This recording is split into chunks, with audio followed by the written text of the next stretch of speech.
በመላው ዓለም ላይ ላላችሁ ሴቶች በጤናና በፍቅር የተሞላ ለተሰንበት እንዲሆንላችሁ እንመኛለን። አሁን ደግሞ በስለ ጤናው ሰዓታችን ላይ እንገኛለን። እውነት ነው። ዛሬ እንግዲህ በስለ ጤናው ሰዓታችን ከቅርብ ጊዜ ወዲህ በተፈጥሮ ሂደቱን የጠበቀ የወሊድ ስርዓት የሚወልዱ ሴቶቻችን ቁጥር ቀንሷል። ይሄ ደግሞ ምክንያቱ ምንድነው የሚለውን በስለ ጤናው ሰዓታችን እናያለን። ስለ ጤናው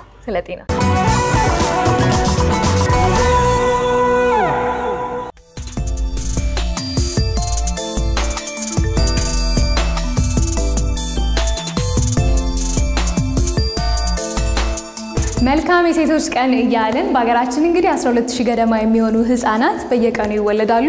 ከወሊድ ስነ ስርዓቶች መሃል ደግሞ አንዱና ዋነኛው በተፈጥሮ ሂደቱን በጠበቀ መልኩ በምጥ ስርዓት መውለድ ነው። ከቅርብ ጊዜ ወዲህ እንግዲህ በአካባቢያችን ያሉ ሰዎች ከወለዱ ሰዎች የምንሰማው ነገር አይ እኔማ በቀዶ ጥገና እኮ ነው የወለድኩት የሚል ነገር መስማት ከጀመረ ሰንበትበት ብሏል። ዛሬ በስለ ጤናው ሰዓታችን ምክንያቱስ ምን ይሆን ጥቅምና ጉዳቱ ደግሞ ምንድነው የሚለውን ጉዳይ እናነሳለን። አሁን ደግሞ አንድ በምጥ ለመውለድ የተዘጋጀች እናት አለች ተብያለሁ። ጭንቀት አለ፣ ውጥረት አለ ይገባኛል። ከሷ ጋር ደግሞ ትንሽ ቆይታ እናደርጋለን። ጠቅላላ ሂደቱንም ማሳያችኋለሁ። መልካም ጊዜ። ሰላም ጽዬ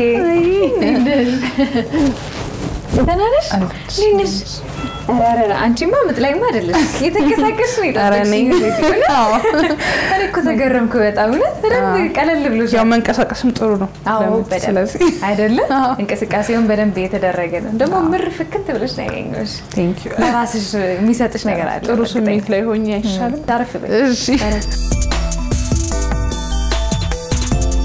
አሁን መቼም early phase ላይ ነው ያለሽው እንጂ ከበድ ያለ የምጥ ህመም ላይ አይደለሽም አይደል? አዎ የመጀመሪያው ስቴጅ ላይ ነው። ወደ 4 ሴንቲሜትር ተብሎኛል ዶክተር። እዛ ላይ ነን ያለነው። እንዴት ያያረግሽ ነው? ስሜቱ እንዴት ነው? ኮንትራክሽን አለው? አዎ አለው። ኢንተርቫሉ ቶሎ አይደለም እየቆየ ያመመኝ ይጠፋል። ሲማህል ላይ ዝም ካልኳሙኝ ምንም እንዳታስቢና ቆማለን ከፈለግሽ ራስ። የመጀመሪያ ጊዜሽ ነው ስትልጂ? አይደል ሁለተኛዬ ነው አሁን። የመጀመሪያውን በምጥ ነው የወለድኩት። ይሄ ሁለተኛዬ ነው። እንዴት ነበር የመጀመሪያ ጊዜ? የመጀመሪያው ጊዜ የዛሬ 2 አመት ከተኩል አካባቢ ነው። በምጥ መውለድ ፈልጌ ነው ዶክተሪን በቃ በምጥ መውለድ አልችልም ያው ከመጀመሪያው ነበር የምጠይቀውና ቆይ ስኪን ድረስ ግሪ ድረስ ይለኝ ነበር። ከዛ ያው እግዚአብሔር ፈቅዶ በምጥ ወለድኩ። ጥሩ ነበር። ብዙ ነገር ኤክስፒሪየንስ አድርጌበታል። የመጀመሪያው ነው በኢንዱስድ ሌበር ነው የወለድኩት። ኢንዱስድ ማለት ናቹራሊ ሌበር የመቱ ሳይሆን መታገዝ ነበር። በተለያየ ምክንያት ታግዞ እንደዛ ነው የወለድኩት። የመጀመሪያ ልጅ ነበር? ሴት ናት። ታዲያ የመጀመሪያ ጊዜ እንግዲህ እንዴት ወሰንሽ? ራሱ በምጥ ነው ሞልዶ ብለሽ ከባድ ይመስለኛል። ምክንያቱም ከቅርብ ጊዜ ወዲህ እንዲያውም የሰማን ያለናቸው ነገሮች አብዛኛው ሰው የሚወልደው በቀዶ ህክምና ወይም በሲ ሴክሽን ነውና አንቺ ግን በራስሽ ወሰንሽ አይ በምጥ ነው ሞልዶ ብለሽ እንዴት መጀመሪያ ወሰንሽ? እኔ በተፈጥሮዬ ነገሮችን መሞከር የምወድ ሰው ነኝ። ሁሉ ነገር ላይ ኤክስፒሪየንስ አድርጌ መሞከር ፈልጋለሁ ሁሉን ነገር ማለት ነው። ስለዚህ መጀመሪያውን መሞከር ፈልግ ነበር። ስለዚህ እናቶቻችን በምጥ ነው ሲወልዱ የኖሩት። ናቹራል ነገር ነው። ችለውታል፣ አርገውታል። ከባድ ነው ማለት አይቻልም ማለት አይደለም። ይሄንን አስቤያለሁ። ከዛ ግን ደግሞ በደንብ እንደወስን ደግሞ 100% እንደወስን ያደረገኝ ደግሞ ዶክተሪን ልጄ early ነበር የምትወለደው ትንሽ ብዙም ባይሆን 36 ሳምንት ላይ ነበር የመጀመሪያው ልጄ ተወለደችውና ዶክተሪን ጠየቅኩት። በቃ በምጥ ነው መውለድ የምፈልገው እንዳልኩሽ ቅድም ከመጀመሪያ ጀምሮ ስጠይቀው ቆይ ምጥ ምን ያክል ሰዓት የሚቆይ ይመስልሻል ብሎ ጠይቀኝ ዝግጁነቴን ለማወቅ እና እኔ 12 ሰዓት አልኩት ስለው አይደለም ምጥ ቀላል ነገር አድርገሽ ነው 24 ሰዓት ይቆያል አቨሬጅ 24 ሰዓት ይቆያል አለኝ በትክክል ካስታወስኩ ማለት ነውና ሲለኝ ኦኬ አወራን ስለምጥ ነገረኝ። ከዛ ሲስ ነው ኦፕሽን አወራን። ከዛ በኋላ እሺ ለመወሰን መጨረሻ ላይ አንድ ጥያቄ ጠየቅኩት። ለልጄ የሚጠቅማት በምጥ ቦልድ ነው በሲስ ብዬ ጠየቅኩት early እንደሆነ። ከዛ አይ ለልጅሽ የሚጠቅማት በምጥ ብትወልጂ ነው አለኝ። እንዴት አልኩት። ያው ተዘቅዝቃት ቆያለሽ፣ ሽርቱ ይፈሳል፣ ከሳምባ ውስጥ ያለው ፈሳሽ ይወጣል። ስለዚህ ስትወጣ በራሷ የመተንፈስ እድሏ ሰፊ ነው በምጥ ከሆነ ሲለኝ በቃ በምጥ ነው ሞልደው አልኩት ኢንስታንትሊ። እዛው ላይ እናትነት እኮ ነው ደስ የሚለው በቃ ለልጄ የሚሆነው መልካም ነገር እስከሆነ ድረስ በቃ ዛሬስ እንዴት ነው? እንደ መጀመሪያ ጊዜ ኢንዲዩስድ ነው ወይም ደግሞ ምጥሽን እንዲመጣ የሚያደርግ መድኃኒት ተሰጥቶሽ ነው ወይስ ደግሞ በራሱ? አዎ በደንብ ማለት ከትላንት ማታ ነው የገባሁት። ከዛ ማለት ለሻ የሚባል ነገር አለ እሱ ተደርጎልኛል ለሊቱ ሙሉ። ከዛ ጠዋት ላይ ደግሞ ያው በአይቪ ምጥ የሚያመጣውን መድኃኒት ደግሞ በዚህ የተሰጠኝ ነው ማለት ነው እየወሰድኩ ነው። የመጀመሪያው ጊዜ ምን ያክል ሰዓት ወሰደ? ያው ኢንዲዩስድ ነበረ ግን ለመውለድ ምን ያክል ጊዜ ነበር ኤክስፒሪየንስሽን ቅድም ካነሳሽው? እንዴት ነው የሆነው? ልክ እንደዛሬው ማታ ከገባው በኋላ ጠዋት እንደዚህ በአይቪ ከተሰጠኝ በኋላ 12 ሰዓት ነው የተሰጠኝ። እኔ ወለድኩት ማታ 4 ሰዓት ሙሉ ቀን ሳምጡዬ ማለት ነው። ወይ እረስጃለሁ። እንኳን ለሴቶች ቀን አደረሰሽ። እንኳን አብሮ አደረሰን። ጾታው ግን ታውቁ? እውነትና ታውቃለህ? ምንድነው? በሴቶች ቀን ሁለተኛ ሴት ልጅ ነው። ኮንግራቹሌሽንስ። በጣም ደስ ይላል። እንኳን ለዚህ ቀን ነው በሰላም አደረሰሽ። በዛሬውም ቀን ነው ደግሞ የምትወልጂና እናትነትን ግን እንዴት ትገልጫለሽ? እስኪ እናትነት የእውነት ለመናገር ሲነገርሽ የሚገባሽ ወይ የምታስቢው ነገር አለ ግን ከዛ ይበልጣል በጣም። ልክ ልጅ ሲኖርሽና እናት ስትሆኚ በቃ ዓለምሽ ነው የሚቀየረው። ሌላ ነው የሚሆነው። ፎከስሽ ሌላ ነው። የላይፍ ፕላንሽ ሁሉ በቃ ከልጅሽ ጋር መሰረት ያደረገ ነው። ደስታሽ፣ ፍቅርሽ፣ የሚሰማሽ ነገር የምትኖሪላቸው ሰው በቃ የሆነ የራስሽ ሰው እንደማለት ነውና የእናትነት ስሜት በጣም የተለየ ሆኖ ነው ያገኘሁት ማለት ነው። አብረን ነው የምንቆየው። ያው ስትወልጂም ያለውን ሂደት እንመለከታለን። እኔም ደግሞ ከነማዘር ጋር ውጭ ቆያለሁ። ከዛው ደግሞ ከዶክተርም ጋር ስላለው ሁኔታ እናወራለን።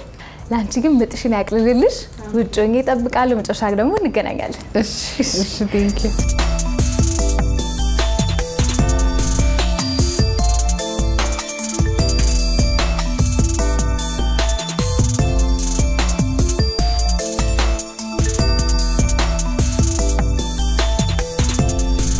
ከተወሰነ ጊዜ ወዲህ በተለይም ደግሞ አሁን ባለንበት ሰዓት ላይ በከተማችን የተፈጥሮ ሂደቱን በጠበቀ ሁኔታ የሚወልዱ ሴቶች ቁጥር በከፍተኛ ሁኔታ እየቀነሰ ነው። ይሄ ደግሞ ምክንያቱ ምን ይሆን?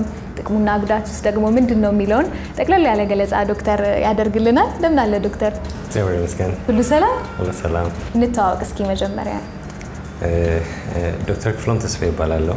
የማህፀንና ጽንስ ሕክምና ስፔሻሊስት ሐኪም እንዲሁም ከፍተኛ አደጋ ላይ ያሉ ጽንሶችና ወደ ውስጥ ያለ ሽል ሕክምና ሰብ ስፔሻሊስት ሐኪም ነኝ። በቀዶ ሕክምና መውለድ ወይም ደግሞ በሲሴክሽን መውለድ ድሮ በጣም የምንሰማበት አጋጣሚ በጣም ጥቂት ነበር። አሁን ደግሞ በከተማችን ላይ በተለይም በስፋት እየሰማን ያለነውና ይሄ ምክንያቱ ምንድነው ትላለህ ከሚለውን ጀምርና ሰፋ አድርገን እንቀጥላለን። አንደኛው የሕክምና ተደራሽነት መብዛት ነው። የሕክምና ተደራሽነት መብዛት ማለት ያው በየጊዜው አሁን የሕክምና ማዕከሎች በየተስፋፉ ናቸው። የሕክምና ማዕከል መስፋፋት ደግሞ ያው ሕክምናን ለህብረተሰቡ ከተማ ላይ ገጠር ላይ ባለው ተደራሽነቱ የተሻለ እንዲሆን ያደርጋል ማለት ነው። ሁለተኛ ደግሞ የበዛ የመጣበት ምክንያት ብለን የምናስበው ያው ማህበረሰባችን ላይ በሰርጀሪ መውለድ የተሻለ ለእናትየው ወይ ለልጅ የተሻለ ነው የሚለው አስተሳሰብ አንዳንዴ እየጨመረ እየመጣ ስለሆነ ፔሸንት ሪኩዌስት የምንለው ወይ በበሽተኛው ጠያቂነት ምክንያት የሚሰሩ የሰርጀሪ መጠኖች እየጨመሩ እየመጡ ስለሆነ ነው። ያው አሁን የጽዮን ኬዝ እናውራ ከተባለ ጽዮን ሌሎች ተጨማሪ ሜዲካል ኮምፕሊኬሽኖችም ስላሉ ሞለጃ ሰዓቷን ግዴታ ቀደም ማድረግ ስላለብን ነው። እንደዛ ሲሆን አሁን የምጥ መርፌ የሚባል ነገር ይደረጋል። እንደውም እሱንም ለማውራት ያክል ቢኮዝ አንደኛውም ሰርጀሪ የሚጨምርበት ምክንያት የምጥ መርፌ ወይ ቶሎ መውለድ የሚገባቸው እናቶች ወይ ምጥ በራሱ አልመጣም ሲል የምጥ መርፌ የሚደረግበት ሁኔታ ሲፈጠር የምጥ መርፌ ብዙ ጊዜ አይሰራም። የምጥ መርፌ ቢደረግ ፌል ያደርጋል። መጨረሻ ላይ ሰርጀሪ መሰራቱ አይቀርም የሚል አስተሳሰብ ስላለ ወደ ሰርጀሪ መግባት ይኖራል። ግን አሁን የምጥ መርፌ ቅድመ ምጥ መርፌ የሚደረጉ ነገሮች ማህፀን ማለስለስ፣ ማህፀን ማዘጋጀት እንደዚህ አይነት ነገሮች ከተደረጉ እና ከምጥ መርፌ በኋላ የሚኖረው ሰርጀሪ ቢያስፈልግ ወይ ሌላ ኮምፕሊኬሽን ቢኖር ማኔጅ የምናደርግበት ቦታ ላይ እስከሆነ ድረስ ምጥ መርፌ የሚሰራና የሚሳካ ነገር ነው። በሱ ምክንያት ወደ ሰርጀሪ መሄድም አስፈላጊ ነው ብዬ አላምንም። ይህንን ስንል ግን ይሄንን እያወራን ያለነው ወሬ ሞር ሪፕሬዘንት የሚያደርግ ወይ የሚወክለው ከተማ አካባቢ ያለውን አዲስ አበባን የሚቀራረቡ ከተማ ያለውን ሁኔታ ነው እንጂ እንደ ሀገር የኢትዮጵያ ነገር ካየን የሲሴክሽን ሬት ገና ታርጌታችን ላይ ያልደረስንበት በበቂ ሁኔታ ተደራሽነት የደረሰበት ሁኔታ ነው ያለው ብዬ አላምንም። እኛም እዚህ ዛሬ የተገኘንበት ዋና ዓላማችን ይህንኑ ለማበረታታት ነው። እስኪ ጥቅሙን እናንሳ። አንድ እናት በምጥ የምትወልድበት ሰዓት ላይ ከሰርጀሪ የተሻለ የምታገኛቸው አንዳንድ አድቫንቴጆች ይኖራሉ። ለእናትየው ለምሳሌ በምጥ የምትወልድ ከሆነ ሪከቨሪዋ የተሻለ ይሆናል ማለት ነው። እናትየው ከወለደች በኋላ ቶሎ መንቀሳቀስ ትችላለች። የሚኖረው ይሄ መመጠንም አንጻራዊ ከሰርጀሪ የተሻለ ነው የሚሆነው።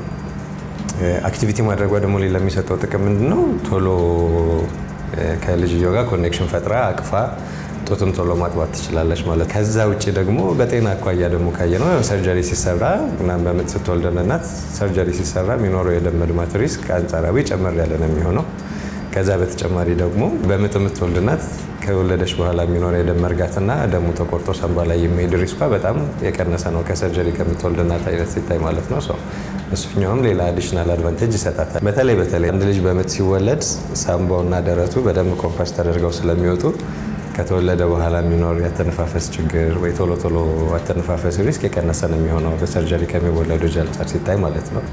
ብዙ ጊዜ እኛም በተለምዶ የምናውቀው እናቶች የተለያዩ የሕክምና ማዕከላት ላይ ሲወልዱ ተንጋለው አልጋ ላይ ተኝተው ነው የምናየውና አንድ ቦታ ላይ ደግሞ የምናየው በወሊድ ጊዜ ቀጥ ባለ የሰውነት አቋቋም ወይም ደግሞ አፕራይት ፖዚሽን ላይ ሆኖ ለመውለድ መሞከር የመሬት ስበትም እያገዘን ግራቪቲ እያገዘን ለመውለድ መሞከር ልጁ ከማህፀን ቶሎ እንዲወጣ ይረዳል የሚል ነገር አየውና በህክምናው ኤክስፕላኔሽን አለው።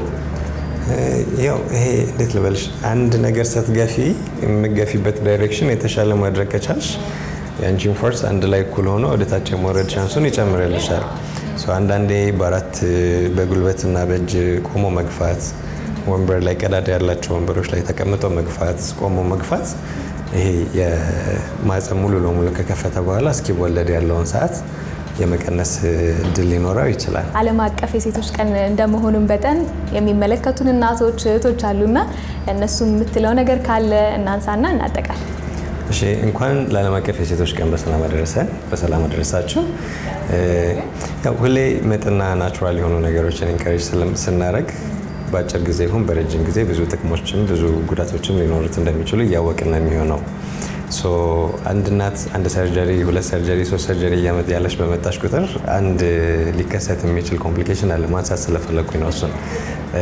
ከሰርጀሪ ብዛት ጋር ተያይዞ የእንግዴ ልጅ ዝቅ ማለትና የማህፀን ግድግዳ ላይ የእንግዴ ልጅ ቦርቦሮ መግባት ወይ አድረንት ፕላሴንታ የምንለው ኮምፕሊኬሽን አለ።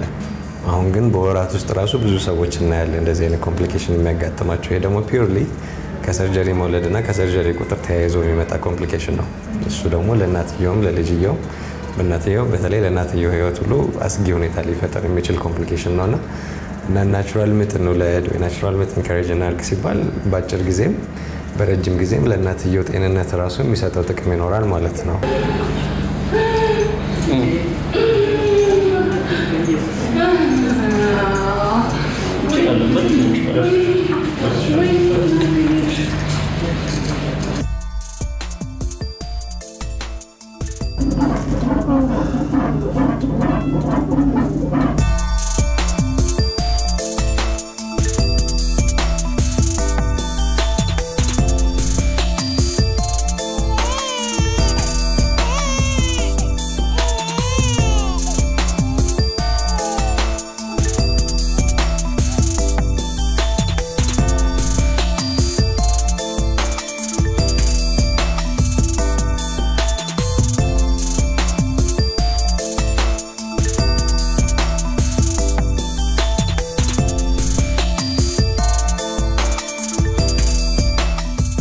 እኔ እንዳንቺ አይነት ጀግና ሴት አይቻላቅም። እግዚአብሔርን ውጭኝ እኮ ያየው ነበር ግን በቃ በጣም ቶሎ ተፋጠነ። እንዴት ነበር አንቺ ኤክስፒሪየንስ? አዎ ፈጠነ፣ ተፋጠነ። ከባድ ነው። ያው የሚጠበቅ ነው። በጣም ባጭር ጊዜ ከባለፈውና ካሁኑ እንዴት ነው? እኛ እኮ ጠብቀን ነበር እንዴት ነው ሊያቆየን ነው ነገር ብለን አይደል? አዎ አያሁኑ በጣም ፈጠነ። ተጠበቅኩት በላይ እኔ ራሱ አልጠበቅኩም። አንቺ ማርተታሽም እኮ ጩኸት አልሰማን ምናምን ወደ መጨረሻ አካባቢ ነው እኔ በግሌ ጩኸት ራሱ ይሰማል። ይጨንቅ ነበር ትንሽ ወደ መጨረሻ አካባቢ። አዎ ያስጨንቃል። ግን በድል ተጠናቋል። በድል ተጠናቋል። አመሰግናለሁ በጣም ወይ በጣም ደስ የሚል እኛ ራሱ በጣም ደስ ብሎናል ስለተገላገልሽ። እንዴት ነው ታዲያ አሁን የህፃኗ ጤንነት ምን ላይ ነው? ህፃኗ ደህና ናት። ትንሽ early ስለሆነ የተወለደችው ቼክ ማድረግ ስላለባቸው ማሞቂያ ገብታለች እዛ ቼክ እንድትደረግ። እሺ አሁን አንቺ ያለሽበት የጤና ሁኔታ እንዴት ነው? እኔ ደህና ነኝ። ወዴት አካባቢ ነው ያለው? አሁን ድካም ነው። ድካም ያው ምጥ እንደምታውቂው በጣም ብዙ ካሎሪ ነው በርን የሚያደርገው። እንደውም የሆነ ቦታ እንዳነበብኩት ወደ 55000 ካሎሪ የማራቶን ሩጫ የመሮጥ ያክል ነው የሚል ነገር አንብቤያለሁ። በጣም ብዙ ድካም አለ።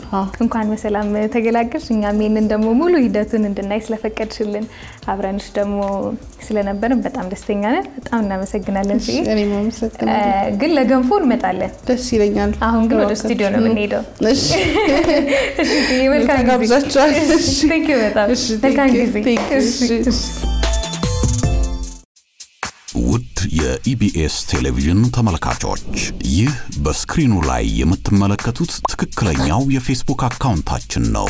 እንደተለመደው በፕሮግራሞቻችን ላይ ያላችሁን ገንቢ አስተያየት እየጻፋችሁልን ላይክ እና ሼር ማድረጋችሁን ለማስታወስ እንወዳለን። ኢቢኤስ ቴሌቪዥን የርሶ ቀዳሚ ምርጫ